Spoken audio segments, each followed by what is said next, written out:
here's the last in our series of videos on using the techniques we've discussed previously to play over changes. In this particular example, we're looking at a song called Bell Bottom Blues. C, E7th, A minor, C7th, F, G, F, G. Now, again, real life chord sequence from a real record.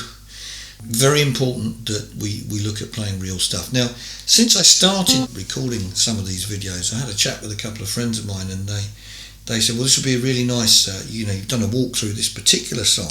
It would be nice maybe if you could walk through another couple of songs, maybe to give us examples of how else you could apply this, because the key to getting good at anything is, apart from being determined and putting some effort into what you're doing, is also to have that level of experience. So you can actually say, well, the last time I had one of these I did this, so I wonder whether I can do that and combine it with a bit of another thing. Anyway, enough about that. Okay, so I'm going to kind of walk through the sequence and I'm going to narrate it at the same time.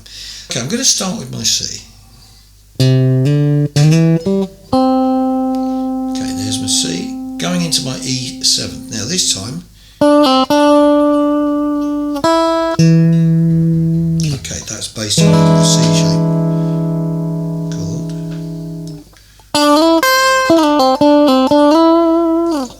which is over my A minor.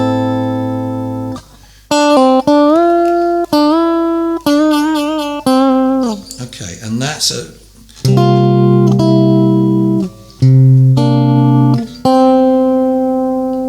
something else has just come into my head here.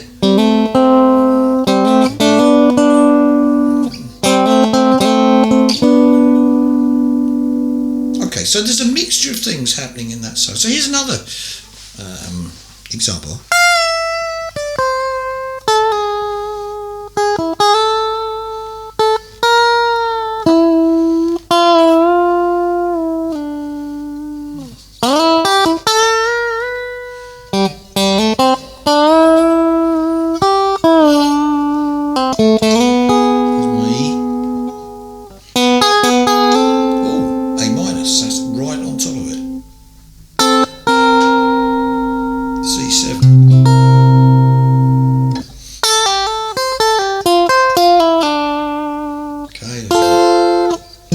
A shape F.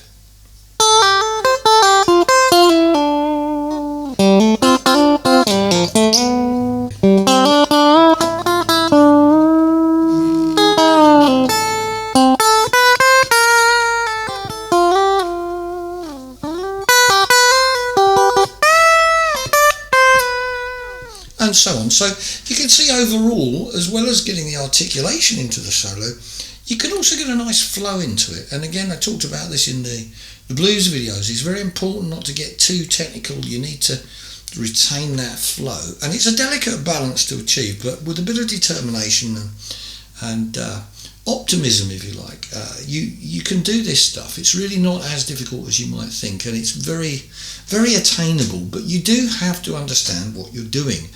Just floating around the neck with no real clue as to what's going on, you'd have to have the ears from Mars to be able to pick that stuff out. In fact, the one person who I think I have heard that said that was probably Frank Zappa by his son. Dweezil said he's got the magic ears. He knew what this was and he knew what that was. Well, that's great if you're Frank Zappa. We can't all be Frank Zappa, and so we may have our Frank Zappa moments. So if we can be doing that some of the time, but we've got that sort of, what would you call it, support network, if you like, on the fretboard. So it doesn't just look like a load of frets and a load of dots. It looks like a load of different chord shapes to you as you're playing your stuff, whatever those chord changes may be.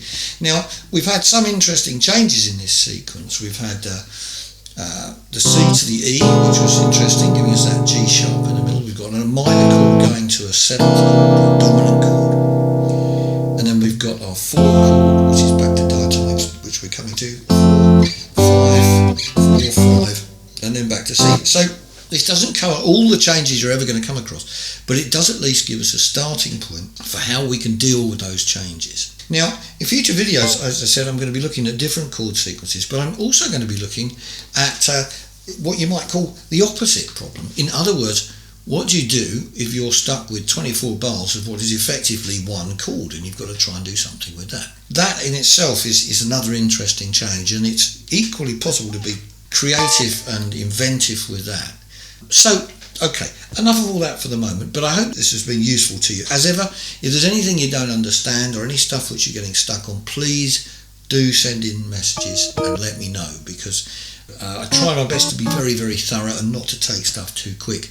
It's very, very easy maybe just to miss one little thing which would have helped you understand it, and if I can provide that, that's great. So do let me know if you're having any trouble, and equally let me know if there's any chord sequences you're thinking, well, I don't know how to play over this, what am I going to do with it? Anyway, so that's it for now. Thanks ever so much for watching, and please hit the subscribe button if you could, and I'll speak to you soon. Bye.